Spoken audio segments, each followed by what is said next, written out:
And now it's time for news from around the world. And meanwhile in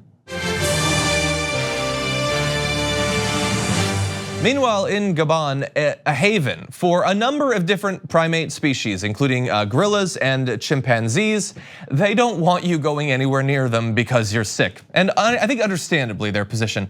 The Central African nation has only one confirmed COVID-19 case so far, but fears linger after an Ebola epidemic back in 1995 wiped out more than 90% of the gorillas in the northern part of the country. A devastating legacy that they obviously don't want to resume. And the director of operations for one of the national agencies for parks there said, "We've decided to close tourist activities for viewing the great apes in our parks to avoid any risk of transmissions between humans and the animals.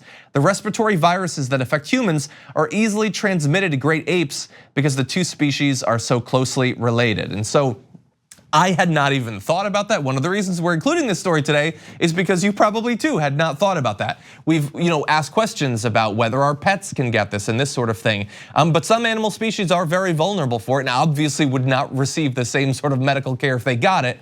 And so a temporary shutdown of tourist activity until the nationwide, or I should say the international situation around this is probably not a bad idea.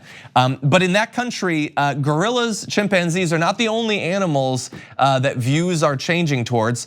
Pangolins were once prized items in the markets of Gabon's capital, Libreville, but bushmeat sellers have started hiding the small scaly mammals behind boar legs and porcupine carcasses. So understand the context of this.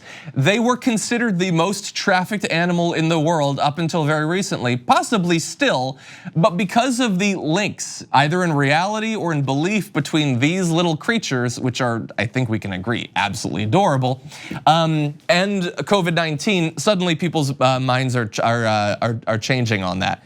Trading the endangered animal, considered to be the most poached in the world, is illegal in the country now, but that's not why the merchants are hiding their stocks. A team of Chinese researchers suspect that they are the ones who transmitted the novel coronavirus to humans at another game market in the city of Wuhan. And so look, you've probably heard about the possibility of rats, the possibility of bats, but those cute little critters too are receiving some of the blame. But for the moment, not everyone is worried. With only one case so far in the country, bushmeat lovers are not necessarily discouraged. One vegetable seller there said, "We've been told about monkey, which would give Ebola, and yet we've kept eating it and never got that." And so for the humble pangolin, the trafficking situation, the consumption situation hasn't necessarily fundamentally changed, but right now people seem to be treading carefully. Meanwhile, around the world, are you shocked to find out that things have continued to heat up? The months of December, January, and February, which meteorologists define as winter here in the Northern Hemisphere, were the second warmest on record. That was announced last Friday.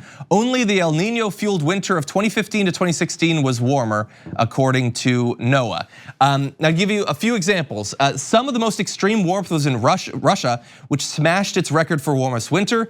Temperatures there were as much as 12 degrees above average, which is just insane.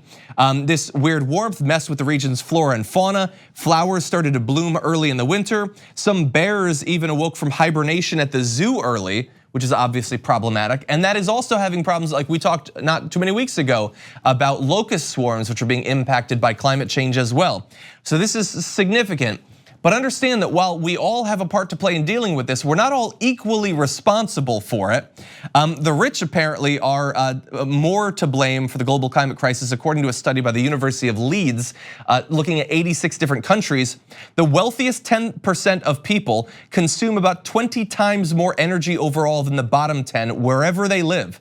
The Gulf is greatest in transport, where the top 10th gobble up 187 times more fuel than the poorest 10th. That's because people on the lowest incomes can rarely afford to drive. So huge situation. Obviously, we need to all get together to deal with it, but that doesn't mean that we can't identify where a disproportionate amount of the problem is coming from.